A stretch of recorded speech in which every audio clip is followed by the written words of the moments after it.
ঢাকা বিশ্ববিদ্যালয় হল সংসদ ডাকসু নির্বাচনে চূড়ান্ত প্রার্থী তালিকা প্রকাশ করা হয়েছে। 18টি হলে 13টি পদে মোট 1035 জন প্রার্থী চূড়ান্তভাবে প্রতিদ্বন্দ্বিতা করবেন।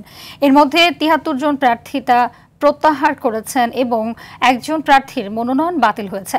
এর আগে 1109টি মনোনয়নপত্র জমা পড়েছিল। ঢাকা বিশ্ববিদ্যালয়ের জনসংযোগ দফতরের উপপরিচালক ফখরুল মাহমুদ এই তথ্য জানান। আগামী 9 সেপ্টেম্বর নির্বাচন ঘিরে প্রচারণা চালিয়ে যাচ্ছে বিভিন্ন প্যানেলের প্রার্থীরা। উৎসব মুখর পরিবেশ বিরাজ করছে ক্যাম্পাস জুড়ে। এদিকে রুমমেটকে হত্যা চেষ্টার মামলায় ডাকসু নির্বাচনের স্বতন্ত্র ভিপি প্রার্থী জালাল আহমদ ওরফে জালাময়ী জালালকে কারাগারে পাঠানোর আদেশ দিয়েছে আদালত। তার জামিন আবেদন নামঞ্জুর করা হয়েছে। আগে তার বিরুদ্ধে অভিযোগটা আসতে হবে, আসলে আমরা সেটা ট্রাস্ট ফোর্সে দিয়ে দিব।